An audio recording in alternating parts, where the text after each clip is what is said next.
A very good evening to you, ladies and gentlemen. I am honored to warmly welcome you to the 119th webinar of the Bar Association of Sri Lanka. Today's webinar is the 15th webinar of the Professional, Personal and Career Development webinar series and is organized by the Professional and Career Development of Women Lawyers Committee and supported by the Seminars Committee. We would like to thank the chairperson, Ms. Indika Nagaratna Kottagoda, Attorney at Law, co-chairperson, Ms. Nalini Manatunga, Attorney at Law, convener, Mrs. Aparajita Aryadasa, Attorney at Law, and co-conveners, Mrs. Umeshika Dalpatadu and Ms. Lindika Subasingha, and the other members of the BASL Professional and Career Development of Women Lawyers Committee. We also thank the Seminars Committee of the BSL, chaired by the Secretary of the BSL, Mr. Rajiv Amarasuriya, with the convener and the Assistant Secretary, Mr. Pasundu Silva, and the co-conveners, Mr. Pandula Vanyarachi, Mr. Oshan Uberatna, Ms. Ann Devananda, and Ms. Nikini Mapitigama. I would also take this opportunity to thank the President of the BSL, Mr. Saleh Piris, President's Council, and the other members of the Management Committee of the BSL for all the support and guidance. Throughout these webinars, we have seen some of the brilliant legal minds in the country sharing with you their knowledge and experiences, and today is no different. The topic for discussion today is becoming a discerning legal professional.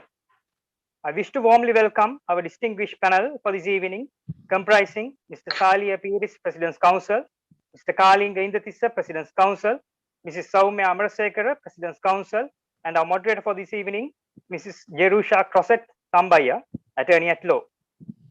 I now take this opportunity to introduce the distinguished panelists to you. First, we have with us Mr. Saleh Piris, President's Council. Mr. Saleh Piris, President's Council, is incumbent President of the Bar Association of Sri Lanka, and his areas of practice mainly are criminal law, public law, and fundamental rights in the appellate and original courts. From February 2018 to September 2020, Mr. Saleh Piris, President's Council, functioned as the first chairman of the Office on Missing Persons. Between October 2015 to March 2018, he was a member of the Human Rights Commission of Sri Lanka. And he was the Deputy President of the Bar Association of Sri Lanka from 2015 to 2017. And he was a State Counsel from the year 1993 to 1997. And he is a lecturer in law and has contributed many papers on law. Mr. Saleh Piris, President's Council, holds a master's degree in international business law from the University of London, and he is an Eisenhower Fellow. And he is also an alumni of the Dealing with the Past DWP program, Switzerland, and IVLP of USA. We are privileged to have you with us in the evening, sir. We have with us is none other than Mr. Kalinga Indathissa, President's Council. Mr. Kalinga Indathissa, President's Council, is a proud alumnus of Sri Lanka Law College and Royal College Colombo 7. Mr. Indathissa, who was appointed as a President Council in the year 2012. He was the former President of the Bar Association of Sri Lanka from the year 2019 to 2020. And he also held the position of the Secretary of the Bar Association of Sri Lanka from 2003 to 2004. Mr. Indathissa started his career at the Attorney General's Department and has since then built up a successful legal practice with a focus on criminal law. He's a lecturer in law, and he has also lectured in the subjects of law of evidence, criminal law, civil procedure, criminal procedure, and legal history at Sri Lanka Law College. He has also been a visiting lecturer at Sri Lanka Hotel School and Sri Lanka Police Higher Training Institute. Mr. Indathissa has served on the board of directors of Sri Lanka Telecom PLC from 2010 to 2015, the Sri Lanka Transport Board from 2005 to 2009, the Employees Trust Fund from 2001 to 2004, and the current Central Environmental Authority of Sri Lanka from 1994 to 2000, and he has also been a member of the Board of Trustees of the Mahapala Trust Fund. Mr. Indathissa has authored over 50 books in numerous areas, including law relating to disposal of property, law relating to prevention of money laundering, law of evidence, law of injunctions, drafting in civil actions, lawyer's handbook, and handbook on criminal drafting, etc. And we are privileged to have you with us in this evening, sir. We also have with us Mrs. Soumya Amarasekar, President's Counsel. Ms. Soumya Amarasekar, President's Counsel, counts over 30 years in active legal practice, mainly in civil law, practicing in the original, appellate, and the Supreme Court. Her extensive knowledge and practice also centers around the areas of property law, family law, testamentary, and trust and condominium disputes. With a vast exposure and practice in litigation, which she has handled on behalf of large finance companies and banks, etc., in respect of money recovery cases and arbitrations, both local and international. She has also appeared before international arbitration tribunals relating to disputes emanating from building constructions, etc. She holds a degree in Masters of Law from the University of Pennsylvania with particular emphasis on insurance law, privacy, and defamation law. Mr. Amarasekar was appointed as a President's Counsel by the President of the Democratic Socialist Republic of Sri Lanka, and she served as a non-independent, non-executive director on the board of Sampath Bank PLC, and thereafter was appointed as the Deputy Chairman. Mrs. Amarasekar retired from the position of the Deputy Chairperson of Sampath Bank PLC in June 2020. Ms. Amarasekar presently serves as the chairperson of 2 advisory committees appointed by the Ministry of Justice for the review of the condominium law and the registration of title act. She is currently serving as a director on the board of Windforce PLC. We are privileged to have you with us in this evening, madam. And now let me introduce our moderator of the day. We have with us Mrs. Jerusha Crosset Tambaya, attorney at law. Mrs. Jerusha is an attorney at law practicing in the civil and quasi-criminal law spheres with a focus in the areas of family law, commercial arbitrations, women's and children's rights, along with sexual and gender-based violence. She has been a part of numerous legal teams that have made numerous strides in terms of legal advances in constitutional law matters. She has also co-authored a handbook on children's rights and presented papers on LGBT rights in Sri Lanka at the South Asian Women's Convergence 2016 held in Nepal. She is an avid activist, a lecturer on legal studies in the areas of tort and family law, and outspoken advocate. It is a pleasure to have you, madam.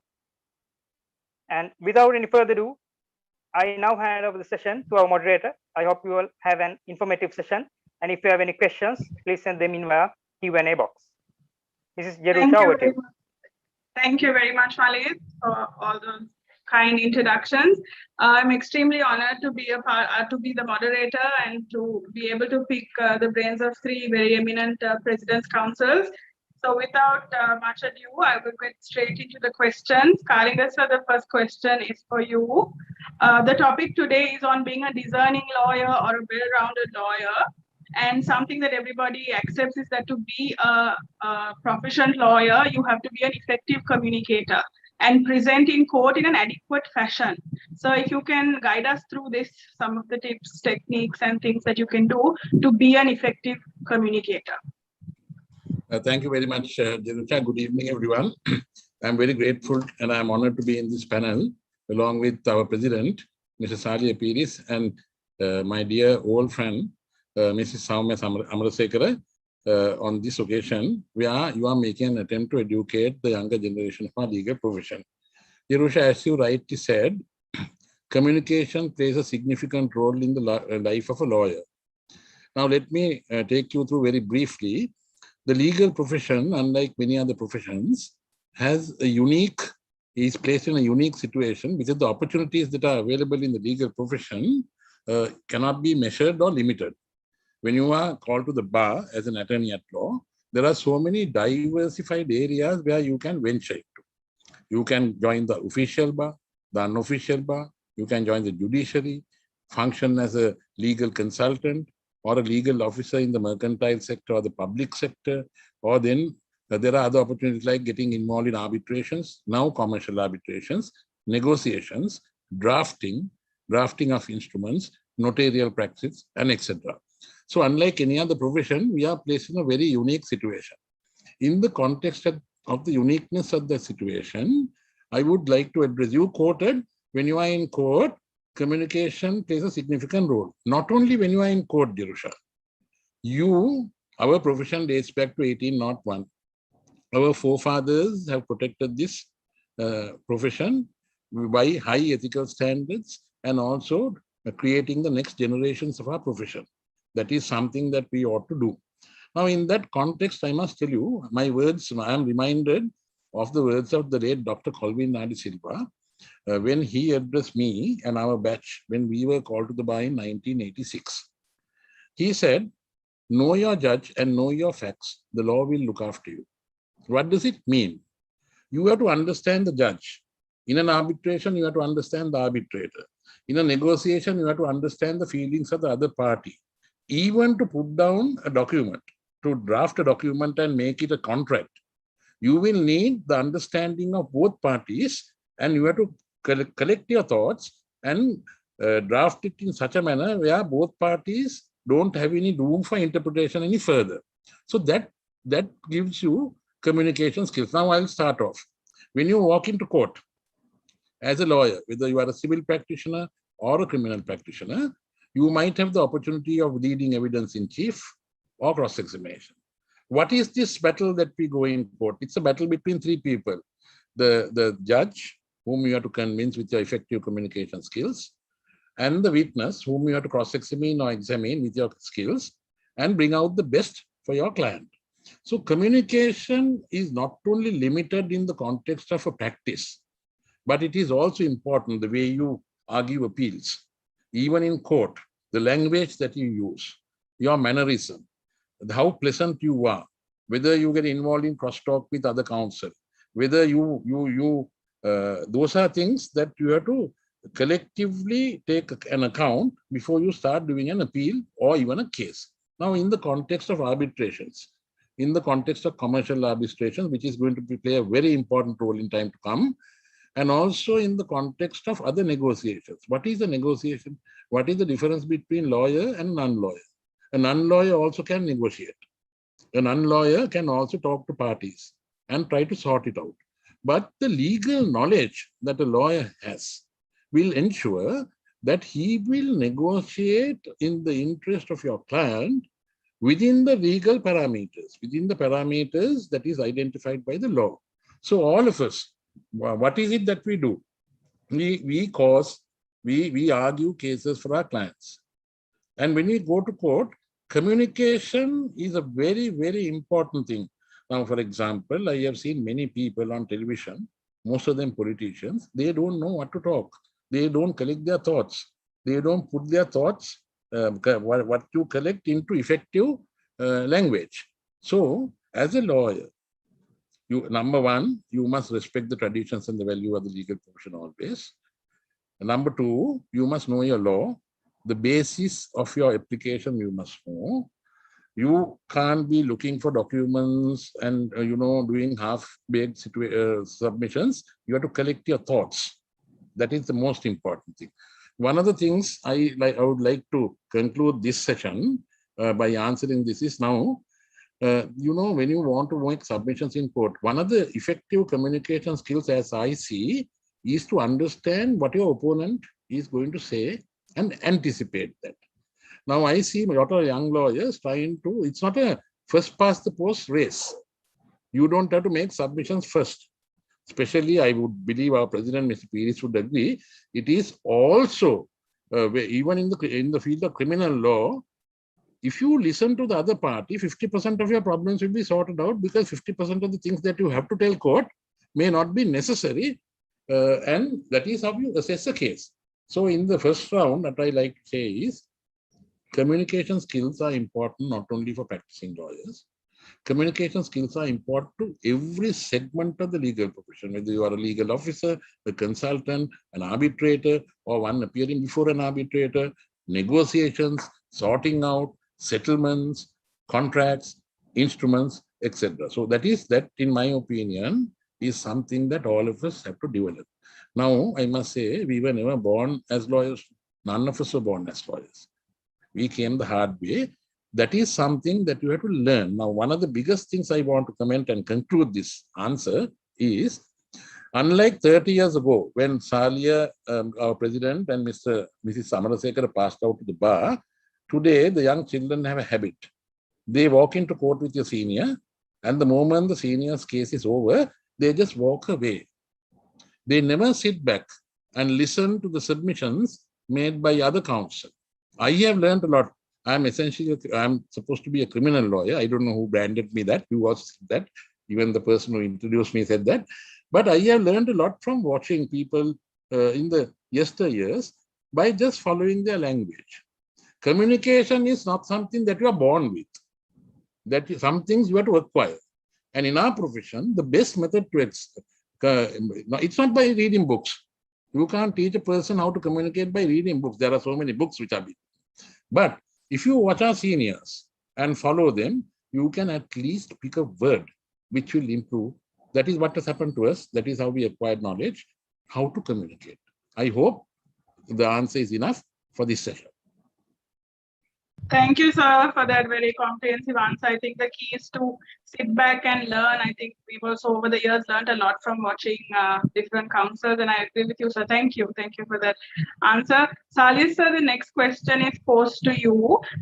So Kalinga sir addressed us on effective communication, but in order to be a well-rounded or a discerning lawyer, we commonly phrase this thing as codecraft.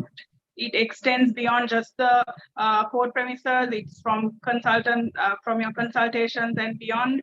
It takes into account litigating, advocacy, all of these things.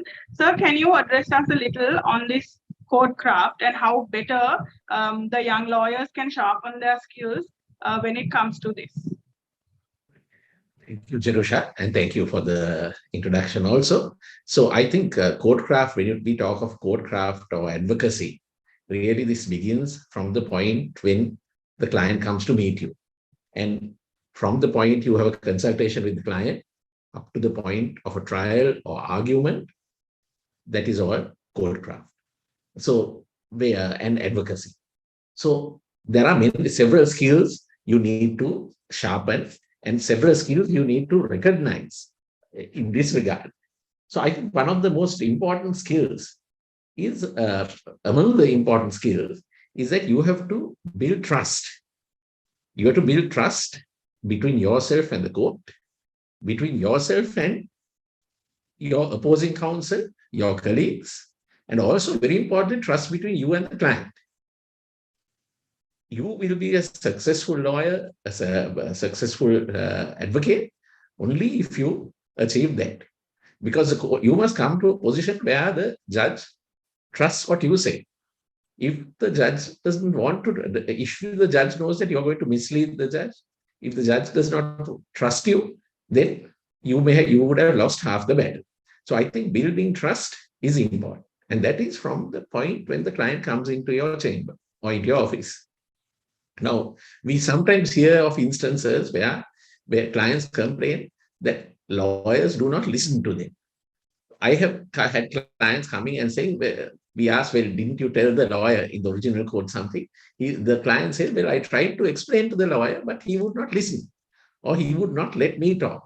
So as Mr. Indratissa said, one of the important aspects of being a good counsel of part of Codecraft is also being a good listener, to listen to what the judge says, to understand what the judge says. Sometimes we see in court, the judge gives you an indication, but the counsel does not take that indication. And the counsel goes on with the submission he has already made.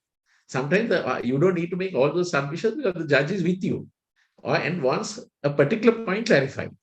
And so you need to understand, you need to listen to the judge, listen to your client, but also listen to your opponent. Your opposing counsel, it is important to listen to them and to understand. So building trust, being a good listener is important. And understanding the judge, understanding the client, and also understanding the other party. If you're cross-examining a witness, you need to understand what that witness is like. If you do not understand what that witness is like, if you are going to be, sometimes it has happened to us. We cross-examine the witness in a way that we have failed to understand that witness. And sometimes a witness could be a difficult witness. So a difficult witness, if you try to browbeat him, he might become more difficult. But if you gently handle him, you might get what you want. Recently, in a particular case, I saw the state counsel. He had a difficult witness who was really an adverse witness, but he had that one portion, one item of evidence to take out of that witness.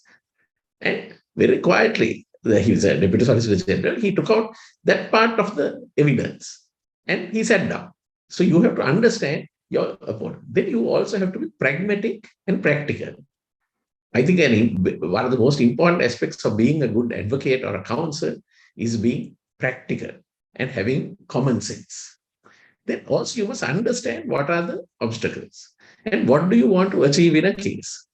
You don't, it's not that you want to score points with your client. Just because your client here, some clients like to see the lawyer shouting away, especially in criminal cases, we see that the client is not satisfied if the Mahatma doesn't raise his voice. But the lawyer might raise his voice, but ultimately not achieve what he wants. So you need to understand that you need to not necessarily do what the client wants, but you have to be pragmatic and practical. You also have to innovate. You have to think out of the box. You have to think of new ways, even when you're making submissions, or if you're coming up with maybe even a proposal to settle the matter. You should be able to innovate, think out of the box. And one more thing which I would want to say is please remember that you are always dealing with human beings. Whether you are a prosecutor, whether you are a defense counsel, whether you are a judge, you are dealing with human beings. These are not mere files. So some of our colleagues might be sitting on the bench. Some of them may be the ages department, but some of them are assigned the private bar. But whatever it is, please remember you are dealing with lives of people. What you do affect those people, affect their families. And that is very important to understand. You will ultimately be a good counsel. You will be held in high regard, if you are able to recognize that what you do will have an impact on the lives of those people. I hope that will suffice for the moment. Thank you very much, sir. That's a very exhaustive list. Something that really struck me was listening. We are not known as the profession that listens, or generally not told to listen, but when I was looking through the list, and especially in American law, where they tell you what you need to be a competent lawyer, one of the things ranking at the highest was listening. So that's a very important takeaway from this. Thank you very much, sir. My next question is for you, madam. I'm very excited to have a lady PC from the private bar, because we don't often get to see many. So the question for you is on this very important thing that lawyers are supposed to adhere to, which is known as etiquette. Etiquette towards the bench, towards the bar, towards your peers, juniors and seniors alike, and even beyond that, all stakeholders. It's a very important thing, and I remember in one of these series on one of these webinars, Mr. Kanageshwaran PC mentioned that those days they would go for cases and 3 of them would fight tooth and nail, and then when the case is over, they would travel back together in the same car, and all their clients would also be kind of confused or worried. But we don't see so much of that now, or maybe sometimes we forget that this is our job, this is what we do, and when we come out, we go back to being friends, and as we call each other, learned friends or colleagues at the bar. So madam, can you guide us through this very important aspect of etiquette? Yeah, thank you. It's a pleasure to be here. So actually, in my opinion, etiquette is nothing new. You know, it is just courtesy and common decency. And these are things we have learned from the time we were little children, first maybe taught by parents, then nursery, school, and it's the way you're brought up and it's the way you grow up. So even when you come to practice, there is nothing really new, only in this profession we couch it in a different set of words, which is not generally used by the rest of the population. Like we'll call a colleague my learned friend, or then when we address a judge, we will use like with respect, you know, things like that, which is not seen in any other profession in this world. But the legal profession has exaggerated words of courtesy.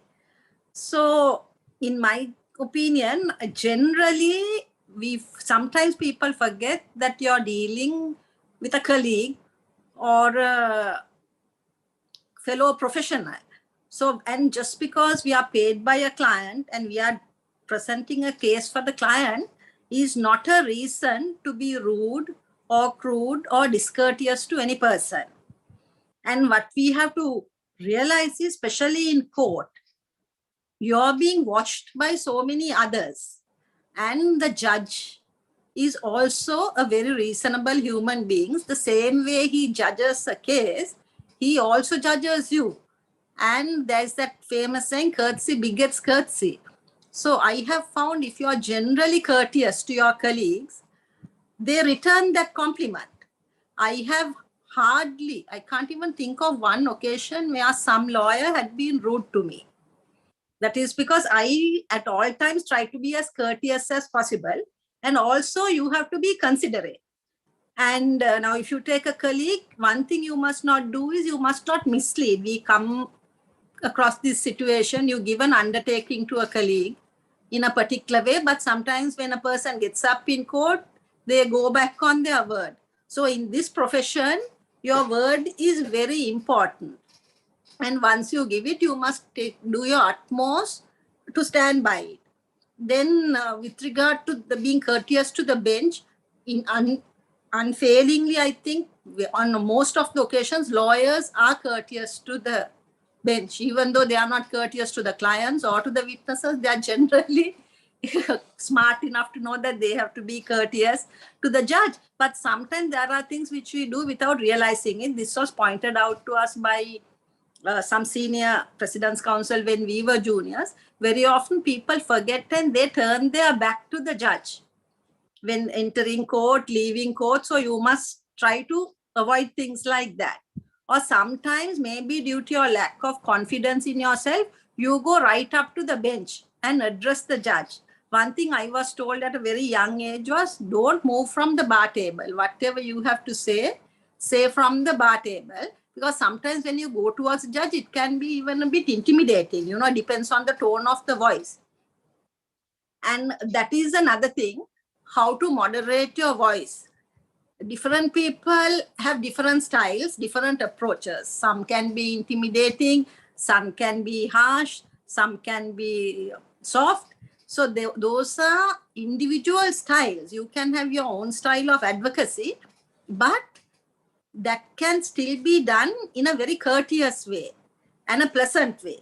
And with regard to juniors, what I would say is, simple things like how to treat a senior is, the way you would treat a teacher or a parent or a senior relative. Sometimes I see this very often happening in court. The juniors come and occupy the front seat. They have a right to be in the front seat. Nobody can deny them their right. Their case is going to be taken. But it is only common courtesy if a person who is senior to you come to court to get up and give the seat. Sometimes juniors are in difficulties because I see seniors want them to go and keep the front seat for them. But when you do that, there's no system for booking seats in a courthouse. So you must know, even though you're looking after your senior's interest, if another senior comes and you don't get up and offer that seat, you look rude. Even while you want to please your senior, you come across as being rude. So things like that. And very often I say sometimes juniors in court, they look the other way when a senior comes because they don't want to be in the position of doing that. Or sometimes you can be of assistance to someone, to carry a book or something like that. Not that that is required of you, but generally to be helpful. But today I find like most of the juniors, I must say, I have come across have been very well brought up juniors. They try to do their best. And sometimes the courts are crowded. Even if you want to give up a seat, you can't give up a seat. There are situations like that. And sometimes you're burdened with so many things. You're carrying books, files. There's no place to keep. So it's a difficult situation. But generally, you just use your common decency and think of the way you have been brought up. Every school teaches this. So it's not a difficult thing. With regard to juniors, I see sometimes some seniors do try to intimidate juniors, knowing full well that they can't stand up to them, which I don't think is correct. And you must learn to be patient with juniors and remember what you were when you were a junior and allow them to have their say, and sometimes realize that they are in a difficulty. They might not be able to present their case properly, but that is not a reason, or they might not be as familiar with the facts or the law as a senior is. But even while you tell them what their submissions might be wrong, it can be done in a courteous way and not to do it in such a way that a person thinks of even giving up the profession. I think a lot of young people do not want to be in this profession because it's a confrontational job. And very often in open court, before everybody, you have been badly humiliated. So if you want to fight with someone, I would suggest you take someone of your own stature and not to do it to a junior. That is what I would say, a junior. So when it comes to etiquette, we can't have a set of rules in that way, other than just be your normal, courteous self. That's all I can say. Thank you very much, madam. Those are some important points and something that all of us will. Just one thing I forgot is, when we are talking of the bar, we must never mislead the judge. Talking of the judiciary, what we must know is, if the judge is also judging the lawyers who make submissions. So while you have to be courteous to the judge, I think the greatest courtesy we owe of the bench is to be honest and truthful. I mean, we can be in difficulties. We need to win our case, but you must do it in a way without deliberately misleading court. If you are in your ignorance say something, that's okay, but without deliberately misleading, because if the judge forms a bad opinion of you once, it will stay with them forever. So you must always do your best not to mislead court. Thank you, madam. Salia sir, this question is posed for you. It's stemming from something Mrs. Amrasekara said. When you are an attorney, you are known as officer of court, sir, and primarily you have a duty towards the court. It's something that keeps coming up. You also have a duty towards your client, the opposing party, and sometimes society and the community at large. So how do you balance these different duties and do your best for your client through all of this? If you can address us on that, sir. So I will take from where Soumya stopped. The duty not to mislead court. So this is a unique profession. We are paid by our client, but our primary duty, we have a duty towards the client, but our primary duty is to court. So that is sometimes that is difficult, and especially in criminal cases, that does sometimes pose a problem. But you have to understand, you have to stick to the four corners of the law. And you cannot, firstly, when you are a lawyer, you cannot advise a client to do something wrong. You cannot advise a client to lie, and you cannot, very importantly, advise a client to do any criminal act. So, for instance, if you advise a client to go and destroy evidence, if you advise a client to go and to steal a file, or to get someone in the court staff, member of the court staff, to do something illegal, that is totally out of bounds. And if you are found responsible, you could be struck off the road. That is very important to remember that. So our primary duty is to court. We have a duty to our clients, the duty of diligence, the duty to be independent. We do not need to be intimidated by the court. We need to protect our independence. I want to share a personal experience I had on this issue of misleading court. A few years into private practice, I had to appear in the Supreme Court in a case where the High Court had enhanced a sentence. You know that in criminal cases, when the accused appeals, the High Court can dismiss the appeal and even enhance the sentence. So this was a case where the judge in the High Court number 1 had enhanced the sentence. And from that enhancement, my client went to the Supreme Court by way of special leave to appeal. So on the bench was Justice Dheeraratna, presiding was Justice Dheeraratna. Many of our younger colleagues would have read of him, you wouldn't have ever appeared before him. So Justice Dheeraratna was presiding. And suddenly Justice Dheeraratna, he turned to the State Council and said, State Council, the High Court doesn't have the power to act in revision and to enhance the sentence. Now that position was not correct. the High Court, in fact, had the power to enhance the sentence.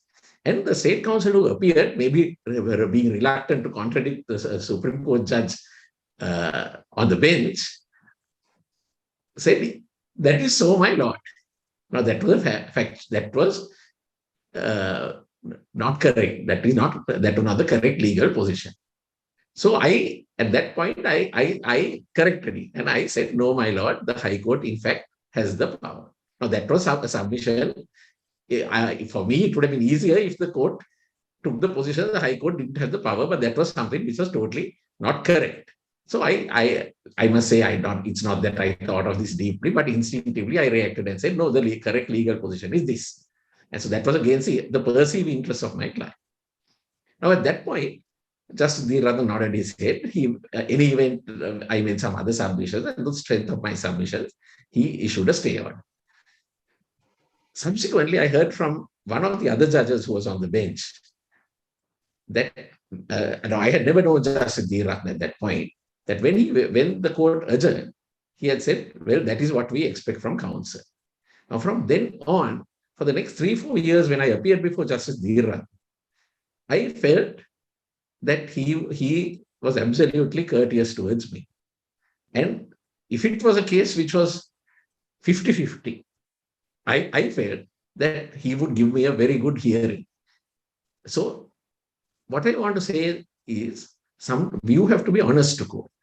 You have to be truthful to court, even if your submission might be against the interests of your client. So, for instance, if there is a judgment which goes against you, but there is a judgment, it is your duty to bring that to the notice of the court. Because our system endures when there is a relationship between the bench and the bar. And that is so very important. Because if you don't mislead court, then the court, as I said earlier, if the court trusts you, as Mrs. Amrasekar said, if your colleagues trust you, then you have won the battle. Because you must remember, it's so very important that this trust is created between the bench and the bar.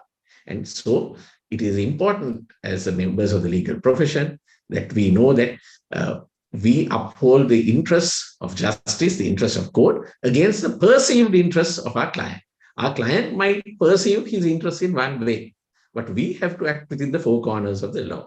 And that is very important to remember that, because in certain times, it may be tempting to do something wrong, to do something illegal or unethical, which is to the advantage of your client. But that is very short, in short term. That particular client might be pleased, but you might lose the confidence you have among your colleagues and with the court. So that is very important to remember. Thank you, sir. Kalinga sir, this question is for you. Especially with the pandemic, we've seen that some of the courts have moved into digital hearings and e-filing and things like that. Also, the Ministry of Justice has put together a committee to lead on the digitization of the profession and court itself. So I want you to guide us a little bit on how important this is and how we all may be more trained and well-versed in this area and be tech savvy in order to be a part and engage robustly in this new digitized stage of litigation. Yeah. Now, thank you, Adelsha, for that question. But before I answer that, please permit me to make a very brief comment on two matters which were stated by our president, Ms. Salia Piris and Mrs. Soumya Amrasekar. Now, both of them have a heap of experience in this field. They have been in the profession, active practice for a long period of time. And technically, there are a few things, very briefly, I will say, Mr. Piris spoke about never to mislead court. And Mrs. Amrasekar also endorsed the same thing.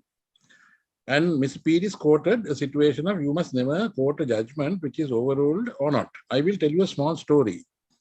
I was in the court, in the Negombo High Court long years ago, where Mr. Daya Pereira, President's Counsel, one of the most respected and very efficient seniors in the legal profession in the criminal bar, was appearing before Justice Nesbit Abevira. I hope Mr. Salia Piris will remember Mr. Abevira. He's a very tall, very stern gentleman and a devout Christian. And he cited a particular case. I was not in the case. I was in a different case. He cited a particular case in support of his position. That is regarding the confiscation of a vehicle. So I took down that note, took down that case law, and I suddenly found out, within one day, I found out that case has been overruled. This was on a Friday. On Saturday morning, I called Mr. Dapera and told him, sir, the case that you cited before Justice Abevira has been overruled. And I quoted the judgment and I cited the judgment. You know what Mr. Dapera did? He abandoned all his other work on Monday, filed a motion in Nigambo. He got up and told the court, my lord, Your Honor, I cited this authority, but I have been informed by a learned junior that this has been overruled. And you know what Justice Nesbitt Abevira said? Mr. Pereira, did you think that the court was not aware of the recent judgment overruling that? So that is the substance of that is the public confidence, the trust that Mr. Pires was speaking. And then the other thing I want to comment was, you know, he cited another very important thing, that you must never, people come to court as witnesses to give evidence. That's a civic duty that they exercise. You must never be harsh on them. If you look at the provisions of the evidence ordinance, insulting questions, annoying questions, scandalous questions, and questions without a base are prohibited. Why? Because the ordinance is based on logic and reason. And that is why the very reason is you must respect a witness who comes to court. I remember, very quickly I'll tell you, something which was told to me by the late Dr. Colvin De Silva at an orientation seminar, where he said, you are your best tout. That is, touting, advertising is prohibited on provision. How you picture yourself, how you portrait yourself, and the confidence that you earn from the bar and the bench is what will take you through the tail end of your profession. Now, coming back to the question that you asked me, the electronic mechanisms that are being adopted is very important for the reason that is going to be the future. Whether we like it or not, now we all go on the expectation that this pandemic is going to come to an end.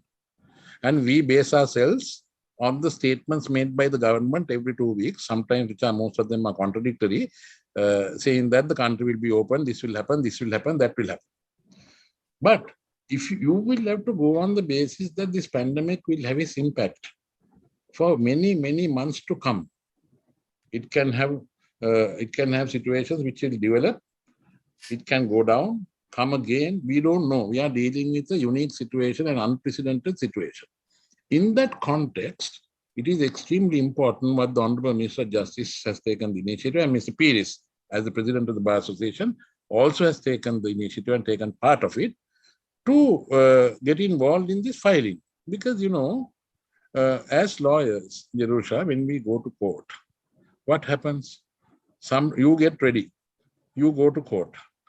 Your case is not taken up. It is postponed after about 3-4 hours. You have lost 3 to 4 hours of productive time. So some of the things, now what I have also made my submissions before the Honorable Minister, now say you take a maintenance case. Why would a wife come to court? A wife would come to court, get a few thousand rupees to maintain herself, or where children are involved, the children. When you come to maintenance cases, you will find sometimes the respondent does not appear. So that poor lady will have to find a way back home without any much money in their hands. I have seen in outstation courts, I have seen how they look in their faces. And that is something that I want to say on what Ms. Samsekar said and Mr. Pires said. You must remember the world and life is larger than law. We are lawyers. We are fortunate to be lawyers, but it is much larger than law. So in that context, this concept of e-filing is extremely important. That will save a lot of time for a lot of people. Ideally, the mechanism has to be tested. All stakeholders will have to participate. Now, as it is, what is the problem? The problem is, at the moment, the Minister of Justice will have to identify a particular email address for every single court. And then the lawyer should be permitted to file the written submissions and the pleadings through that mechanism. Would a lawyer lose his fees? No. You still have to draft it. You have to spend professional time on that. And you avoid, on the contrary, you will save much more productive hours rather than going to the Court of Appeal and or the Supreme Court or going to the respective court, try to file it there. So now the Electronic Transactions Act of 2006, Jerusha, recognizes digital signatures, it recognizes e-contracts, it recognizes online contracts.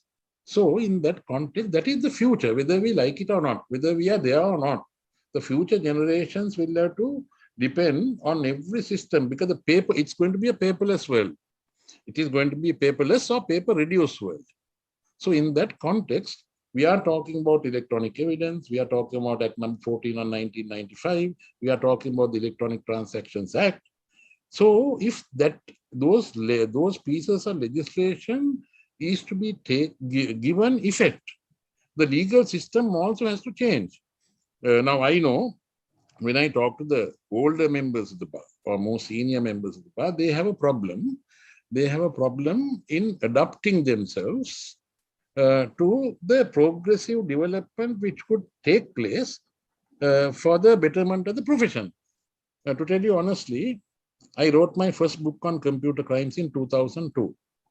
There was no computer crimes law at that time.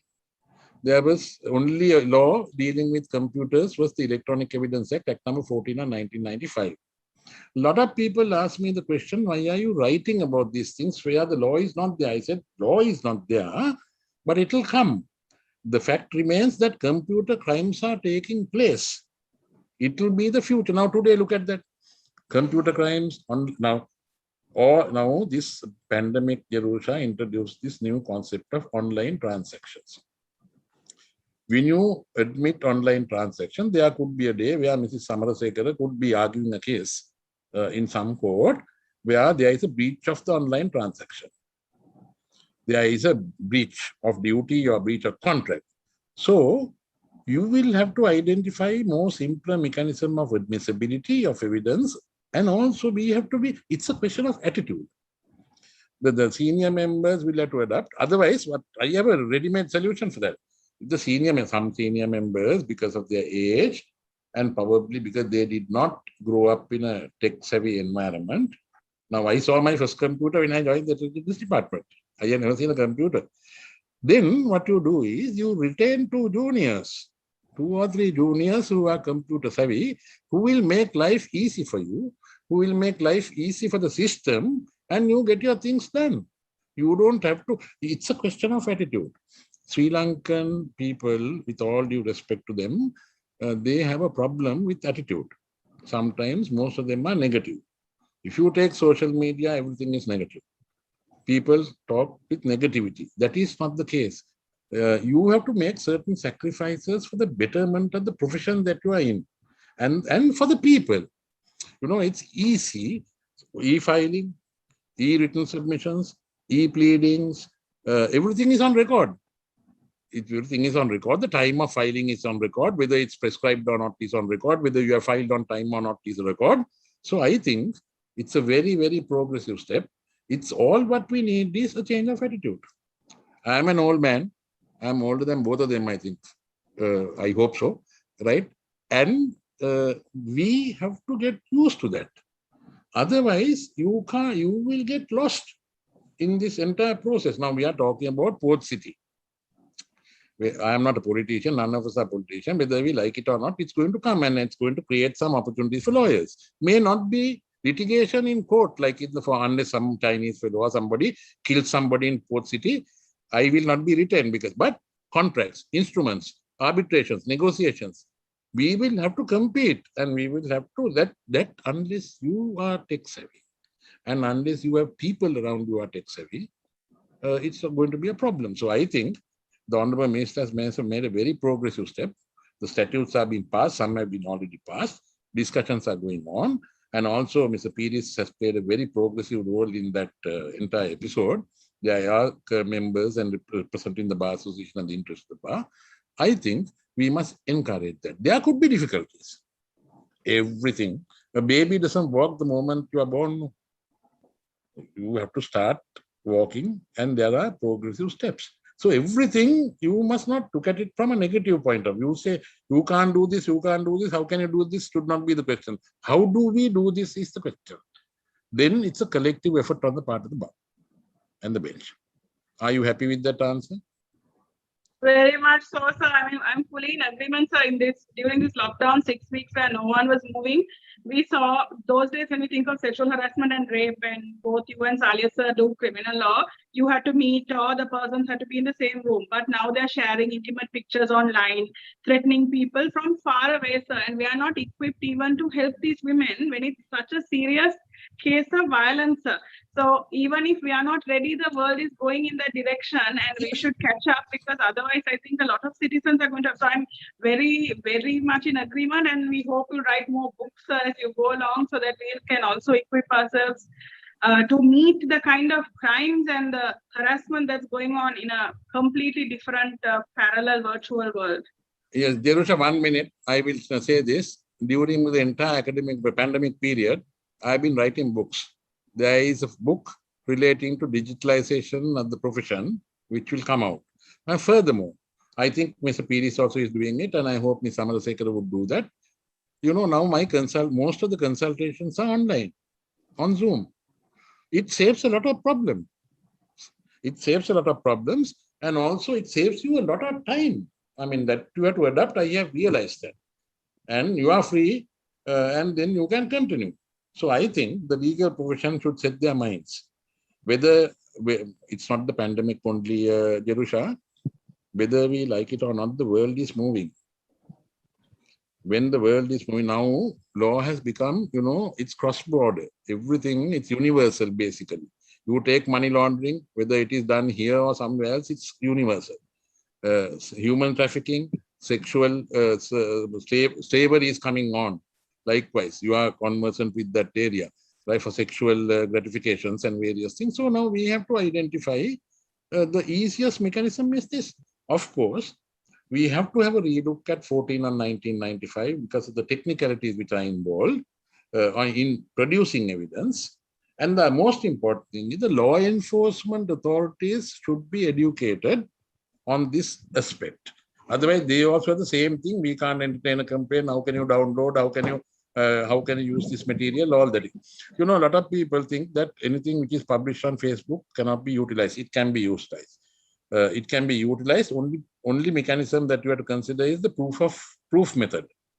Nothing magical in this. There is no rocket science. You can sit and adjust. So for the seniors who may be listening or who will be told about this discussion, my advice is, if you are not technical, tech savvy, get juniors, get them recruited, get them retained, let them play their role. Your life is going to be much easier.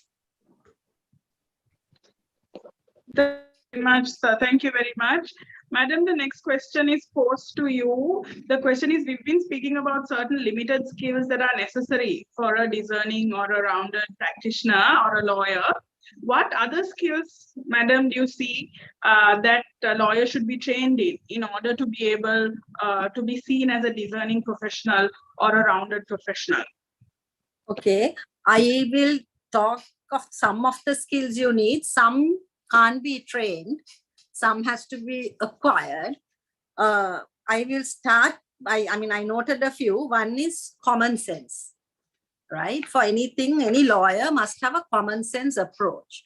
Sometimes you ask court for the moon, but you must know at what cost. Sometimes you might have a marvelous point of law to argue, but at what cost to the client? So very often when you're advising a client, or even when you're looking at a problem or making a presentation, you must always be able to have a common sense approach as to how to resolve this problem that has been brought to you by your client. Very often in courts and even in other things, we have all these mediation proceedings, trainings, all that. I think even without all that, if you have a common sense approach, and very often if you're frank with your client and tell them the strengths and the weaknesses of the case, then half our litigation, I think, can be sorted out without having to go to trial.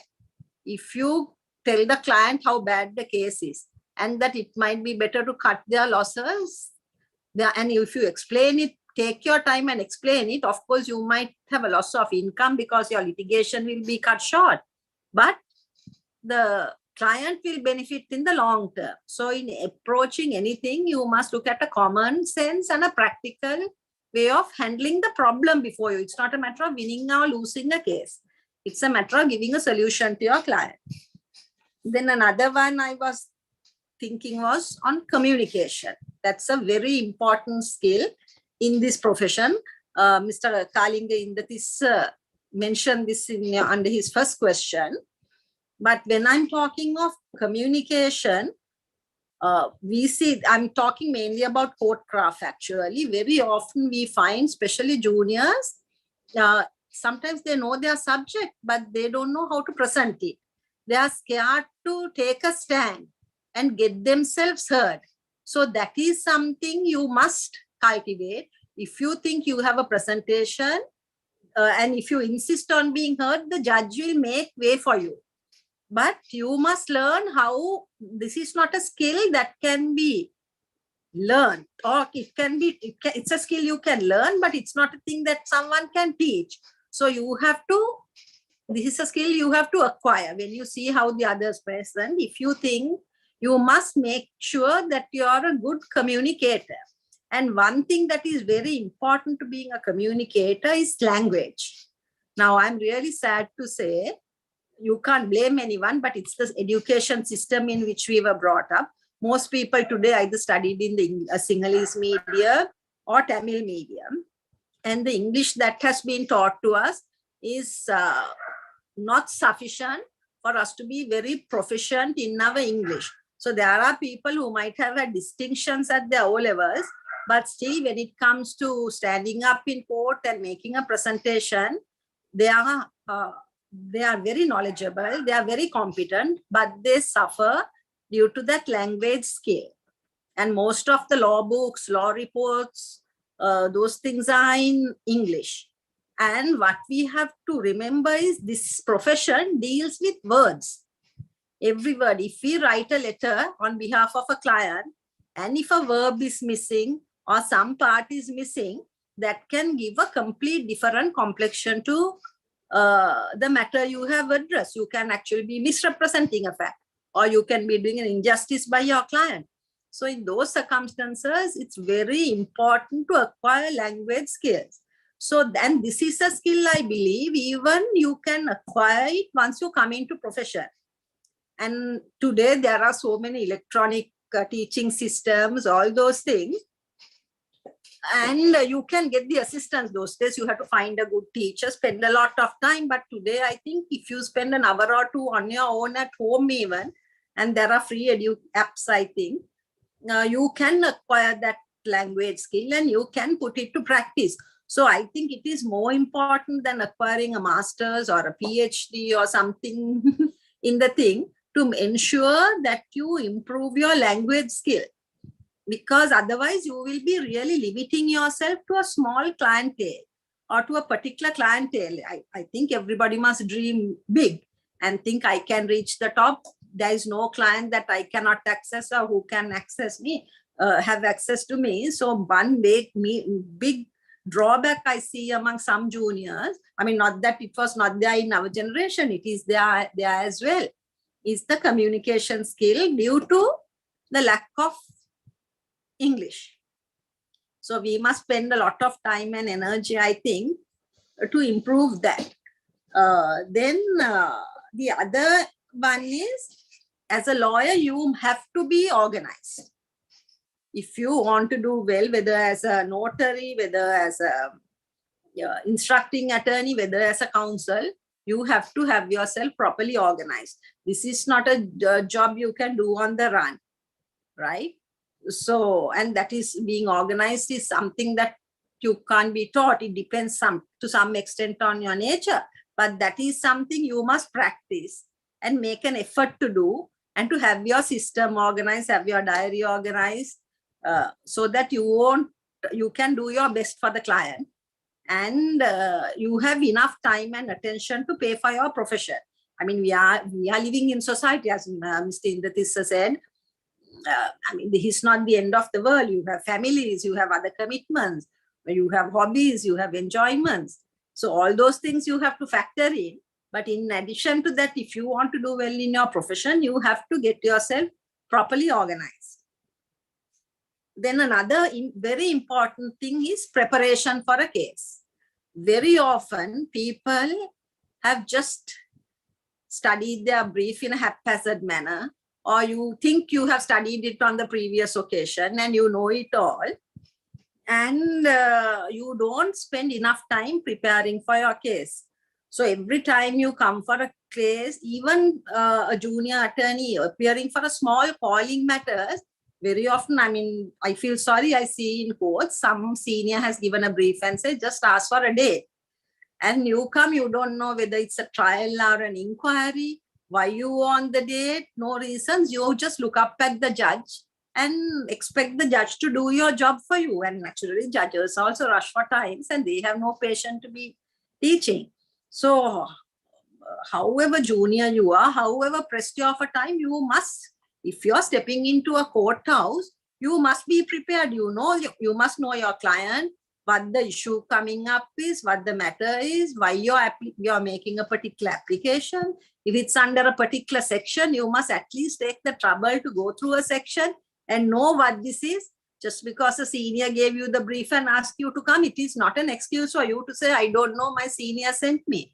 You have to make sure that you know what you're doing and what you're asking, and a little bit of preparation will not go amiss. And that will make your life, and as you go, you will also learn from those things. So preparation is extremely important for any lawyer. Then the other one is hard work. If you're coming into this profession, especially if you want to be doing counseling, I'm sure instructing attorney, but if you want to be successful, there's no other solution than hard work. I mean, I worked under Mr. Romesh De Silva for a long time, and he used to always tell us, I don't need clever juniors. I want hardworking juniors. So in this profession, you have no choice but to put in your hard yards. And that means a lot of preparation, lot of research, a lot of studies. So that you need a huge commitment on your side. But there is no answer like hard work. So if you want to be a counsel or a successful instructing attorney, or I suppose to succeed in any walk of life, you must be ready to put in the hard yards and work hard. Another thing you have, a skill you need to acquire is you have to know in this job, you have to be learning all your life. Every day you're studying, you're learning new things. Now, something I have noticed of recent years is if you go to a courthouse, you will see a case is being argued. All the juniors and even some of the seniors, they have their phones under their bar table and they are all, I don't know what they are doing, either texting or scrolling, looking at the internet or their messages. Nobody is following what is happening in court. Now, that Codecraft is not something you can ever learn from a book. You can have a PhD in law, but that is not something you can learn. But that is something you can learn by following what is happening in court. One thing you learn by that is you learn what your judge is, who your judge is, how he will approach a problem, the way his mind works. So one thing is, as it was pointed out before, I'm not sure if it was Kalinga or Salia, you have to know your judge and his way of thinking. So that is one thing you will do only by following what is happening in court. The other thing is different counsel bring very important skill sets to courts. Some you will notice will intimidate a witness. Some will be courteous. Some will be gentle. But they use their skill to handle different witnesses at different times. The same skill set won't be applied for every witness. Now, even earlier, Kalinga was saying you must not be discourteous or rude to clients. But I have seen senior lawyers, sometimes even we on occasion, sometimes you are a bit hard on the witness because that is the way to handle a particular witness. But that doesn't mean it will work with every witness. Then there are lawyers who are extremely courteous to witness, like they are like your best friend. That I think is the most dangerous sort of thing. Then the witness is relaxed with you and they don't realize that a trap has been sent and they think I'm having a nice chat with a friend and they tell everything. Whereas if you shout at a witness, that witness is on his guard. So he'll be careful with his answers. But these are skills you have to watch by watching counsel in court or instructing attorneys in court. There are different problems that come up in cases and they address it, handle it in different ways. So these are things you can never learn by book, but by watching counsel. So for the younger ones, I say, if you want to acquire that skill, you can only do by following what is happening in court. So then the other one is, of course, you must be up to date with the laws. And the other one is, of course, how to deal with your clients. So as I mentioned it earlier, you must always be upfront with your clients. And sometimes if you don't know the problem, you can be frank with the client and say, I don't know this problem. Let me look into it and get back to you. And as you grow, you will learn nice words if you're not sure of a situation to do that. The other one is, don't hesitate to get advice from a senior. I mean, sometimes you might be able to get free advice. Sometimes if the matter is more important, you can take your client and go to a senior lawyer, pay a professional fee and get the correct advice. But if you're not sure of something, don't try to advise the client knowing that you don't know the advice you are giving. If you know that I'm not sure of the position I'm taking or what advice I should give, you must not give the wrong advice knowingly and mislead the client. So generally, I think these are things which you can't learn from books, but things you need to acquire and which will help you in the profession. Thank you very much, madam. I think I'm learning more than anybody. It's been very interesting talking to the three of you. So we move on to our final round. I mean, I can do many more rounds, but we are stuck for time. So I'll start with Salinga, sir.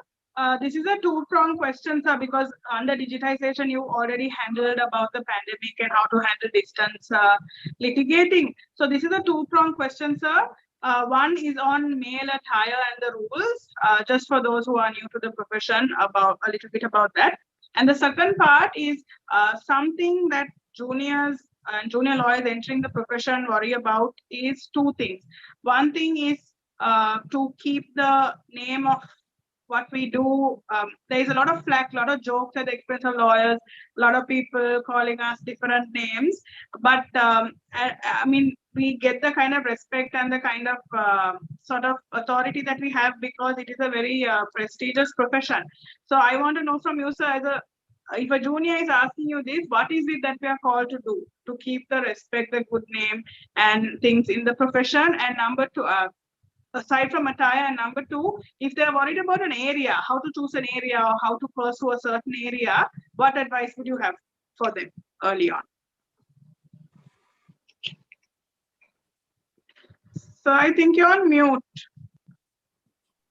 Yeah, thank you, Dersha. You can hear me now? Yes. Yeah. May I take this opportunity, because this is since the last round of questions, to make a very briefly a comment on some of the things that was stated by Mr. Piris, our president, and Ms. Samarasekara.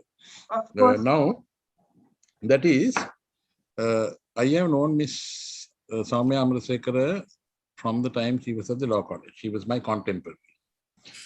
The story that she told, the advice that she gave, is the correct advice for any young lawyer to follow, male or female, anyone.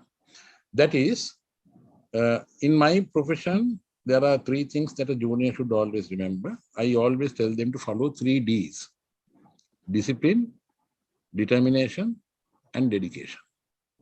Then I also talk about 3 H's: be honest, be hardworking, and be honorable. Those are the few things which will take you to the apex of the profession. Now, having said that, something very important Soumya spoke of, that is, when you are a young junior, a raw junior, when you go to court, you must never go without reading the brief, even on a calling date, even to move for a date. You should not. You must know the facts. Otherwise, you display your ignorance and probably the lack of confidence. If a senior gives you a brief and during that time, during that short time available, you must be able to understand what you are to tell the court, the facts. If the judges ask you about the facts, you should be able to relate that. We all started life as juniors. Soumya, Mr. Piris, all of us. So we also have made certain mistakes in our careers. We have seen, we have learned from the mistakes that our seniors have made, and you develop on progressing in the career. Then the other thing is when you go to a court, now this is Soumya spoke at length on this. I see that the younger generation, there are two areas that they have to concentrate. Number one, the language. Number two, the IT skills. Without those two skills, you will never be able to make a name or make a headway in the profession, because those are two important areas that every young junior should concentrate on. When you go to a court, Soumya was speaking about texting. I have seen that. I don't. And when I walk into court, I normally switch off the phone or put it on mute. I don't look at it. Now, why?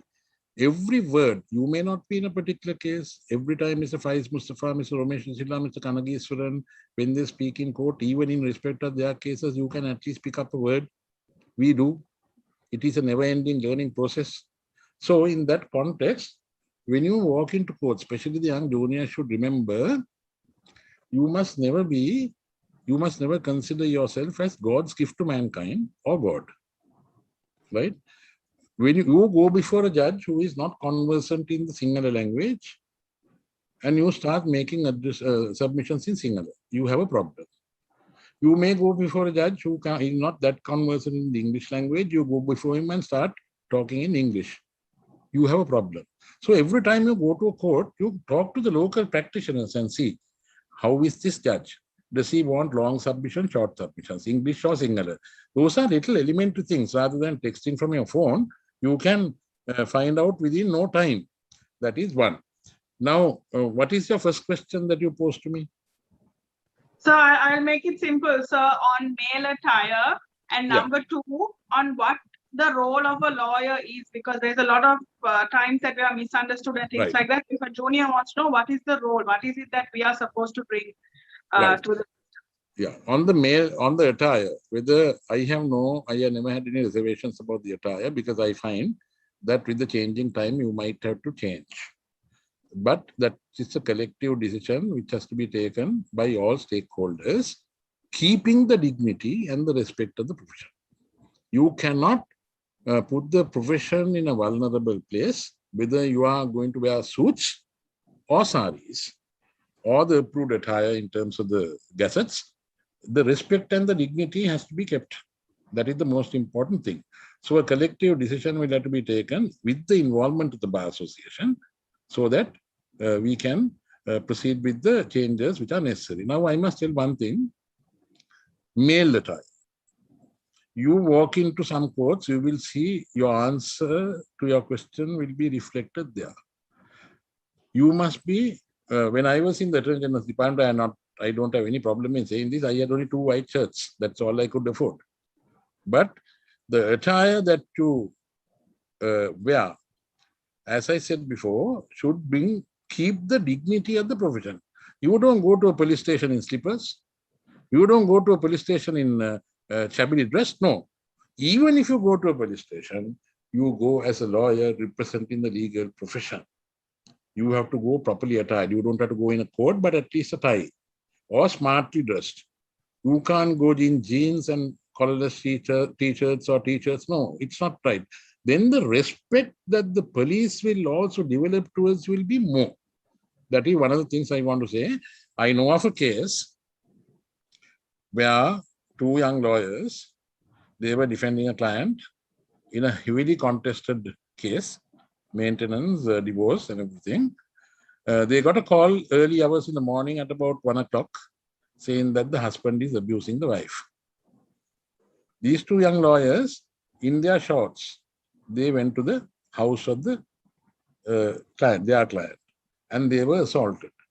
So now, number one, as a lawyer, you must know, Derusha, you have no business to go to a client's house at 1 o'clock in the morning. Different interpretations can be given.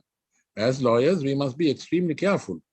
Then sometimes I have seen lawyers going to execute decrees. And there are so many problems. I think Mr. P. should know. So many problems. if one of the court officers or the police officers gets into a confrontation, the lawyer becomes the witness there. And it's not your job to do those things. You must identify what your role is. Coming back to your main question, what is the role of a lawyer? You know, unfortunately, very strangely, when I was young and before I was married, I used to look at the marriage column of the Sunday Observer regularly.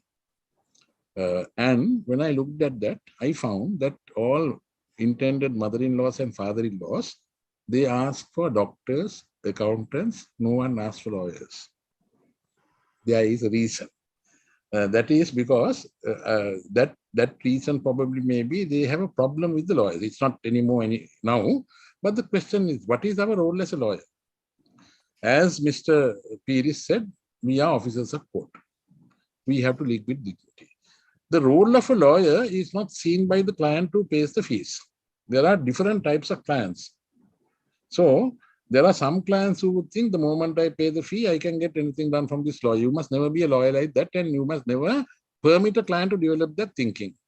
For a very good reason, because, you know, when you go to court, once the fees are paid, your role does not come to a conclusion because it commences there. As Ms. Samarasekar said, how many sleepless hours do you spend reading the brief, reading the law, updating yourself with the latest changes? They don't see that. They don't see that part of the exercise. So when you walk into court and get up and make submissions, it is not only the fee that matters, it's the knowledge and the acquisition of all the collective skills which should portray the case for the client. So my opinion, the legal profession can easily be misunderstood, but they have a huge role to play, especially in the context of rural law, rights of people, and lawyers are needed. You know, I have seen most of the issues now. Now Court of Appeal is inundated with writ applications. You are talking about certiorari, you are talking about mandamus. What does it mean? It means wrongful administrative action or wrongful administrative inaction. So who are these people? They are all public servants who don't know how to take decisions. So probably the lawyers are needed. They have to advise the client. I think Soumya said it best. You have to give the correct advice. Correct advice must be given. So lawyers are seen not as the most popular people, but we also have to make certain contributions towards that by our own conduct. So in my opinion, with all due respect to, you know, as we all know, we have certain ethical standards. In my opinion, those ethical standards will have to be monitored more seriously by the Supreme Court, who are our disciplinary authority. If you don't monitor the disciplinary conduct of lawyers or the compliance with the ethical standards, today it will be one person, tomorrow it will be two, within 5 years, 6 years, the majority will resort to those. Now, having said that, we are self-disciplined people. We have to be self-disciplined to be a successful legal practitioner. Self-discipline is something that you learn not from a text, but from your own conduct, what you bring from home, what you bring from school, what you bring from your friends, and the people whom you associate. So it's the lawyers have to conduct themselves with dignity, and in that manner you learn. Now, Salia's father was one of the most respected journalists of our time. My father was also not a lawyer. Soumya was blessed to have one of the most honorable gentlemen in the legal profession, Mr. Arthur Samarasekara, President's Counsel, whom we still refer to as one of the pioneers of this legal profession, right? And because of that, I think the lawyers will have to earn public confidence in the system. Never criticize only. If you are criticizing, you have to have the solution also. That is my feeling. You don't comment. And the other thing is, Jerusha, sometimes people may not agree with me. You don't. Now, if you look at, there are certain instances, some lawyers, the moment they finish a court case, they come out and put pictures on Facebook. I obtained a stay order from the Court of Appeal. I did this. I did that. You don't do that. That is against Rule 59, 60, 61, 62 of the Supreme Court rules. You don't do that. But unfortunately, the monitoring that I was speaking of is not being done. So All what I can tell you is this. You cannot speak about a case that you have done. That is unethical. You can always give a comment on an opinion that is sought from you. There is nothing which would prevent you from that. But we, as a collective body, what I say is the lawyers are seen in the wrong direction sometimes. Most of it is not justifiable. The efforts that we make,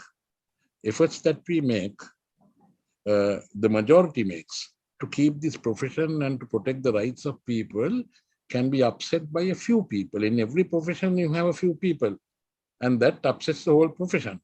But by and large, we are self-bound, we are self-disciplined, and as long as the ethical standards are there, and if you comply with the ethical standards, the values and the traditions of the profession, I believe we can come out as, we can emerge as the noble, as a noble profession which we are intended to be.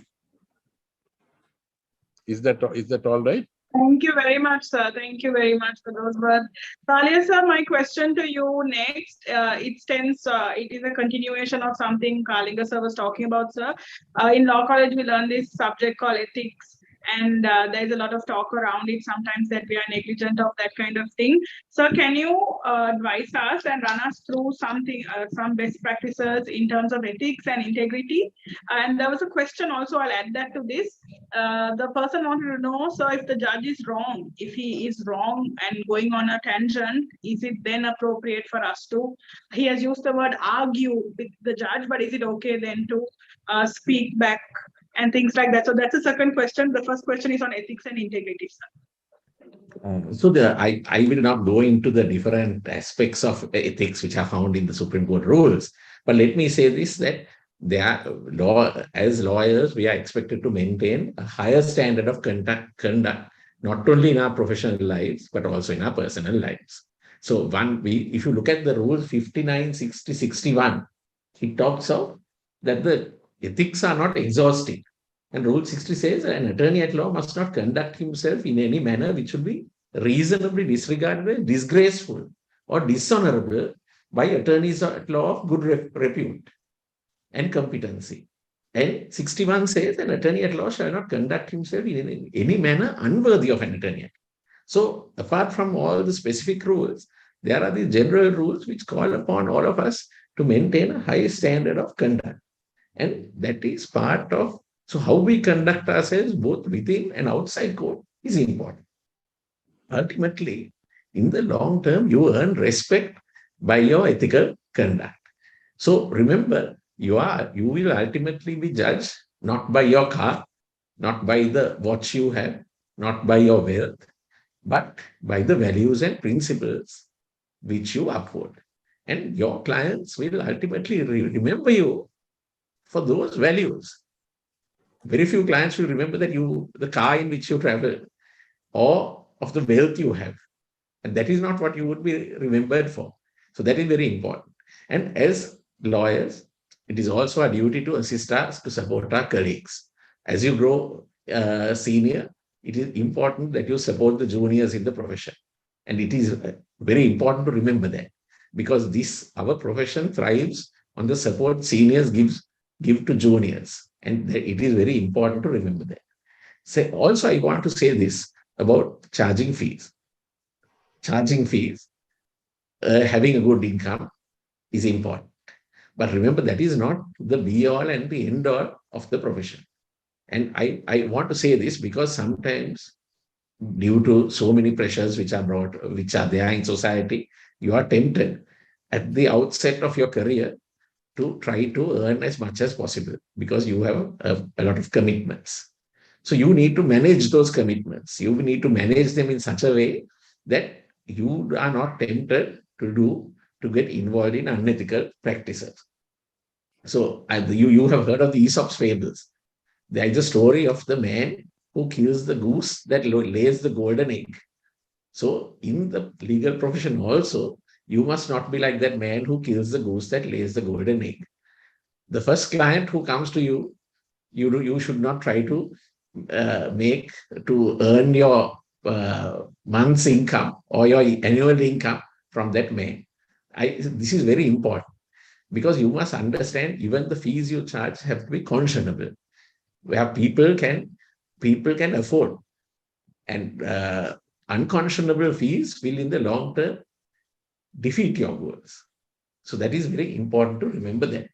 So at the end of the day, you are going to be judged by how you have conducted yourself in the profession.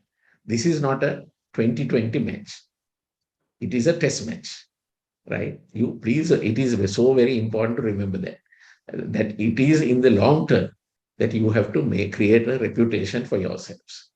And so that is what I would like to say. The rules set out the different aspects of ethical conduct, but the general rule is you have to conduct yourself in a manner which is becoming of an attorney at law.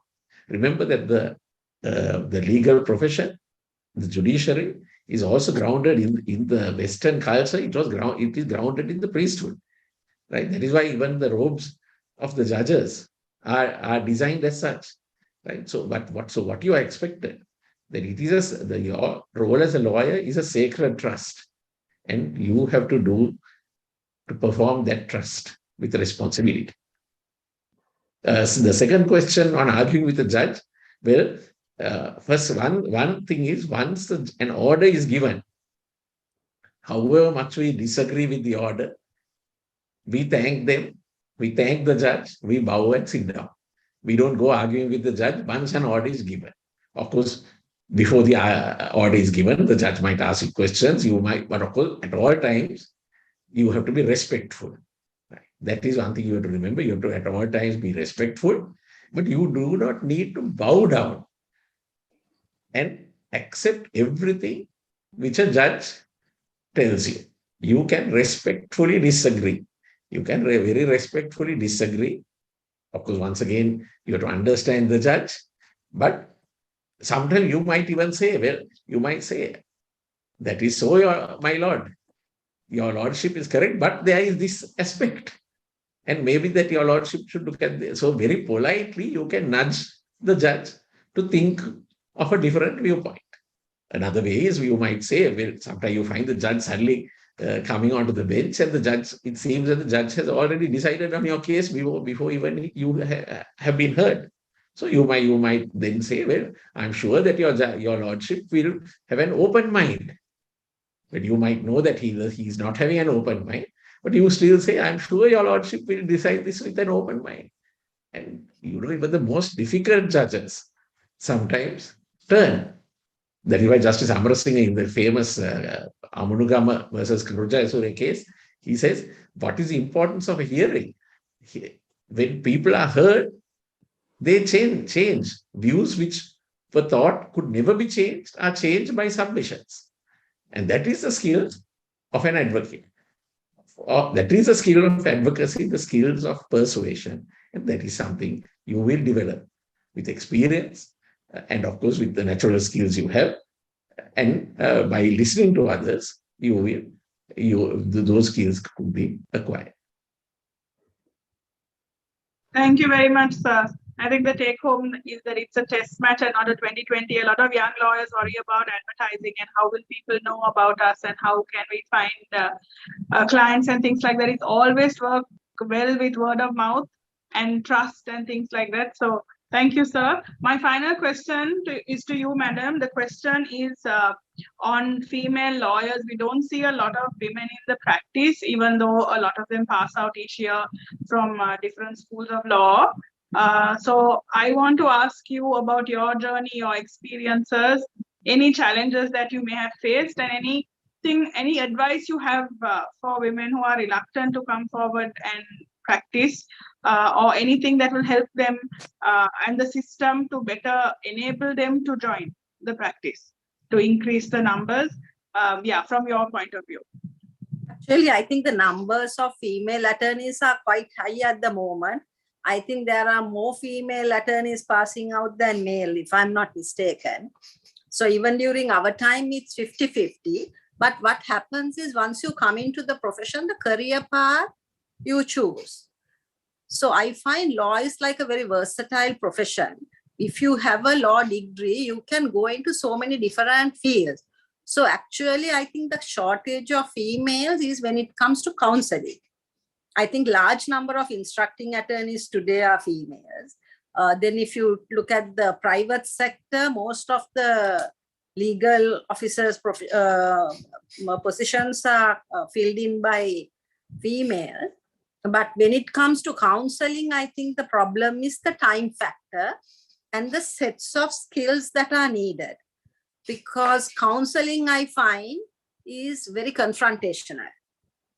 And very often you have to think on your feet.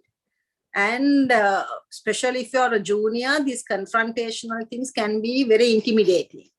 So very often girls or ladies do not like that kind of confrontational situations. And at present, and our system is such, unless you are loud, you can stand up and take as good as you can give. It's a little bit difficult just to get your point across. And the worst thing, I think, is the time that is needed to do counseling. Now, generally, if I take my chambers, from the time I get up in the morning, I'm with my files. You come to court, come back.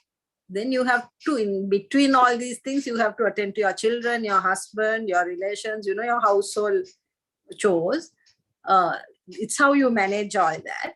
Then you have to meet clients in the evening or afternoon for consultations because that preparation is needed. Then after all that, you have to find time to study on your own. So they say law is a jealous mistress. So generally our Sri Lankan culture or Asian culture is such, the men are not expected to take care of the household, the children and all that.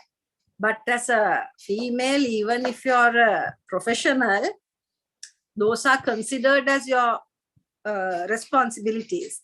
So unless you have a very understanding and helpful spouse, it's a bit difficult for you to manage all these things at the level that is needed. So it's actually a balancing act. When I came to the profession, the one thing my father told me is, it is how you manage all your time. So it's a case of time management. So you can be the smartest, you can be the cleverest, you can be the most skillful, but it's a matter of balancing all these things. So I think a lot of women find it difficult to balance all these things. Not that they are less competent, but it depends on each person's family background, the help they get, the social expectations, the circumstances that prevents them from taking to counsel, just that they can't manage that time due to no fault of theirs. So I think now there are more ladies coming and hopefully they will be able to balance it out than during our time. But so I think that is the main thing. Otherwise, personally, I didn't find anything. I mean, I always had the greatest respect from the bench, from the colleagues. And I never expected, this is something I find a lot of females expect. They expect favors because they are female, or allowances to be made because they are females. That we can't do. If we are in a profession, just because we are a female, we must say, I have homework, I have to look after children, so I can't get ready for the case. Those excuses won't work. We are all in it together. So the same hard work that the men put in, we must be able to put in. We can't be expecting favors just because, or allowances because we are females. So if we choose a particular career path, we must go in with that mindset. And of course, you must have a passion for what you are doing. So I think sometimes a lot of ladies take to law because it's a good degree to have. With that you can do. But I really don't know how many, if I look at my batchmates, I really don't know how many of them came in wanting to be counsel. So some came because you couldn't get into law, medicine, engineering, medicine, some other field. They thought this is an easier degree to do. So some came in like that. Some came in just for the sake of getting a degree. But I really don't know how many people, ladies, entered law college with the passion of becoming a counsel. So I think if you have that passion, you can somehow or the other find a way. You get so many ladies in the Attorney General's department who are extremely competent counselors. They are very smart and they argue without any fear. You can learn a lot from them.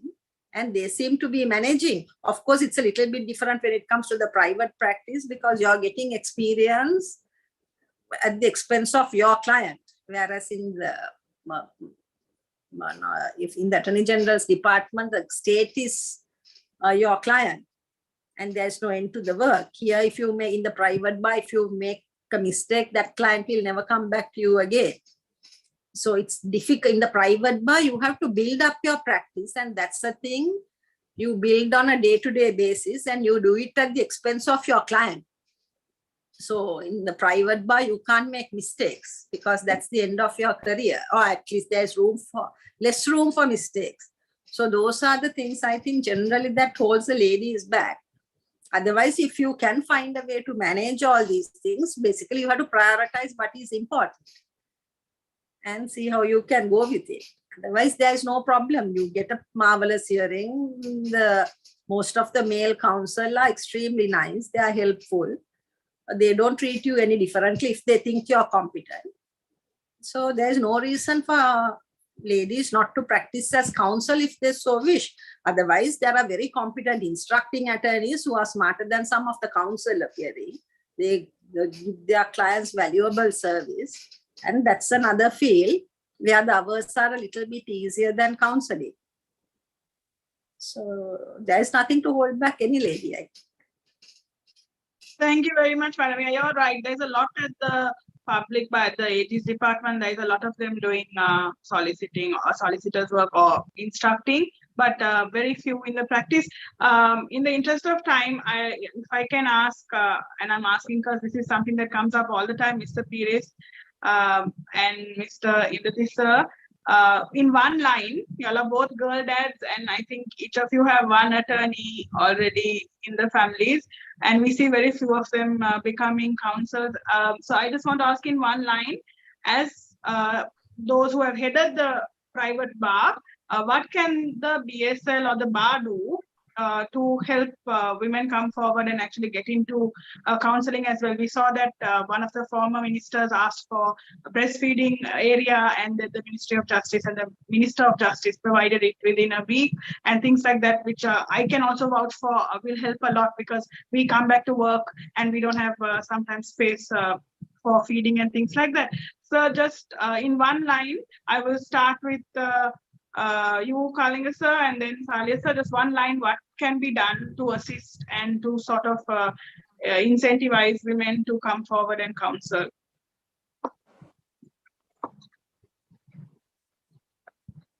I'll start with you, Kalinga sir. I think you're mute. Thank you, Jerusha. You can hear me? Yes. Yes. Thank you very much. I endorse every single word that was stated by Ms. Amarasekara, President's Counsel.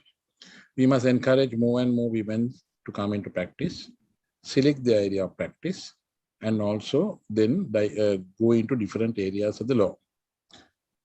Number one, I want to tell you, every young lady or young lawyer, there are two movies that you must watch.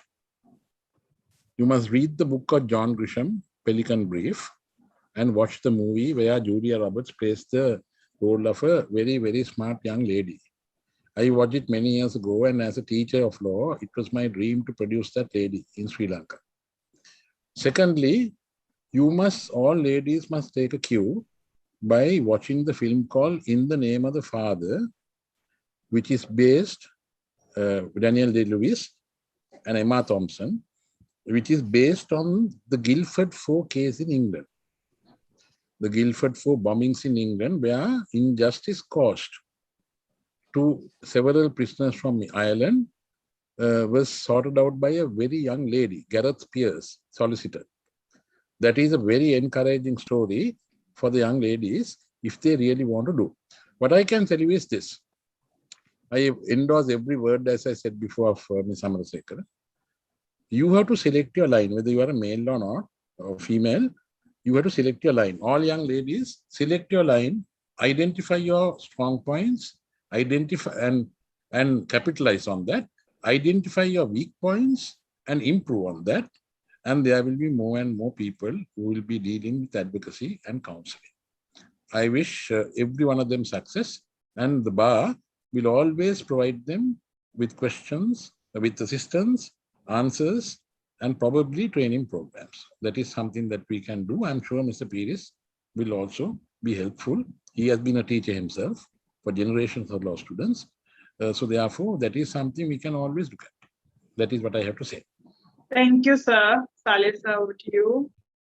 So I think we have to also recognize that there are challenges, that lady lawyers perhaps face challenges which are unique, which perhaps sometimes which men do not see. And so I think the bar has tried to support them. And in fact, there is at present a women lawyers committee chaired by Dr. Ramani Jayasundara. And there are several subcommittees that come up with certain proposals, and which will be put to the Bar Council, and we will try to work on it, and to see how the bar could offer that extra support which would help women lawyers to choose the profession, to choose that aspect of the profession which they wish to follow. And I think that is what we would do. And I think that it is important to recognize that that both the men and women are equally capable of engaging in whatever sphere in the profession. And I think we must recognize that. And of course, it is also a matter of choice. We must understand there are challenges, and the bar should try to support those challenges, to support the women lawyers to meet those challenges. Thank you, sir. Just quickly going through what I took away from today's session is to create trust, especially towards the bench, but with everyone, including your clients, to focus on etiquette and common decency. Another skill to practice is listening, something that we're not always told. To watch other seniors if you want to learn more. The skill of language and to also work very hard will never go to waste. The world is moving towards digitization, so we must also get with it. A lawyer remains a student for life, and you keep learning, so there is no real end to that. And finally, that it's not a short game, it's a very long game, and you play it out slowly and steadily instead of like a T20 match. So these are things I took away. Thank you very much, Kalinga sir, Salih sir, and madam. It's been extremely inspirational to me, and I'm sure it would have been the same to all the other lawyers. Now I'll hand it back to Malik. Thank you, Mrs. Jerusha. On behalf of the Bar Association of Sri Lanka, the Professional and Career Development of Women Lawyers Committee, and the Seminars Committee, I would like to thank Mr. Salih Pires, President's Counsel, Mr. Kalinga, President's Counsel, Mrs. Soumya Amarasekara, President's Counsel, and Mrs. Jerusha Crosset Kambaya, Attorney at Law, for this very informative, insightful, and valuable session. I would also like to thank all of you who joined us through Zoom and YouTube, and for your questions that have made this webinar an interesting one. And thank you, everyone. Join us again on next time on Sunday at 7 p.m. for another webinar in this series on a different topic. Stay safe and good night.